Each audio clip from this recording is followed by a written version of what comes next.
আজকে আমি রান্না করেছিলাম শীতের বিভিন্ন রকমের সবজি দিয়ে সবজি খিচুড়ি সাথে ডিম ভুনা। তা আপনাদের সাথে শেয়ার করব। আশা করছি আপনাদেরও ভালো লাগবে। এখানে আমি খিচুড়ি রান্না করার জন্য ৩ কাপ চাল নিয়েছি এবং ৩ রকমের ৩ কাপ ডাল। ১ কাপ মসুর ডাল, ১ কাপ খেসারি ডাল এবং ১ কাপ মুগ ডাল। এদিকে আমি নিয়েছি বিভিন্ন রকমের সবজি, ফুলকপি, গাজর, শিম, বরবটি এবং আলু। সবগুলো সবজি আমি ধুয়ে নিয়েছি। এখানে আমি পেঁয়াজ কেটে নিচ্ছি, সাথে টমেটো এবং কাঁচামরিচ। টমেটো, কাঁচামরিচ এবং পেঁয়াজ কাটা হয়ে গেছে আমার। এবার আমি চুলায় তেল বসিয়ে দিলাম। আমার তেলটা গরম হয়েছে, দিয়ে দিলাম পেঁয়াজ কুচি এবং এলাচ দারুচিনি একটু নেড়ে চেড়ে দিয়ে দিচ্ছি আদা বাটা, রসুন বাটা। আদা বাটা রসুন বাটাটাও আবারও একটু নেড়ে চেড়ে এখানে আমি সবজিগুলো কেটে রেখে দিয়েছি।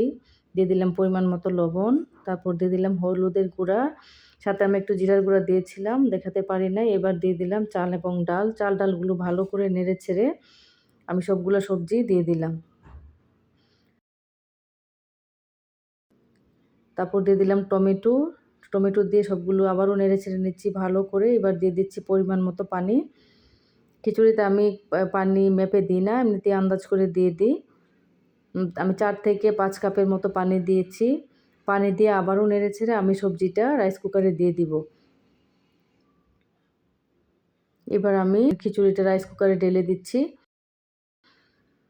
আমার রাইস কুকারে ঢালা হয়ে গেছে। আবারও একটু নেড়ে ছেড়ে ঢাকনা দিয়ে দিলাম ১০ মিনিটের জন্য। এদিকে খিচুড়ি হতে হতে আমি ডিমটা ভুনা করে নিচ্ছি। কড়াইয়ে তেল দিয়ে তেলে একটু হলুদের গুঁড়া এবং লবণ দিয়ে দিলাম। তারপর দিয়ে দিলাম ডিমগুলো। ডিম আমি আগেই সিদ্ধ করে রেখে দিয়েছিলাম। ডিম ভুনা করার আগে একটু ভেজে নিলে ভালো। আমি ডিমগুলো ভালো করে ভেজে নিচ্ছি।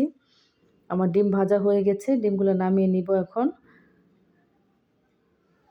এবার আমি বাকি তেলটাতে পেঁয়াজ কুচি এবং কাঁচামরিচ দিয়ে দিলাম। পেঁয়াজ কুচি এবং কাঁচামরিচ ভালো করে নেড়েচেড়ে ব্রাউন কালার হলে দিয়ে দিলাম টমেটো।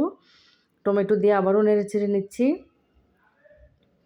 এবার দিয়ে দিলাম হলুদের গুঁড়া, জিরার গুঁড়া, ধনিয়ার গুঁড়া এবং অল্প একটু মরিচের গুঁড়া, সাথে পরিমাণ মতো লবণ। সবগুলো মশলা নেড়েচেড়ে আমি ডিমগুলো দিয়ে দিলাম। ডিমগুলো দিয়ে আবারও নেড়েচেড়ে নিচ্ছি।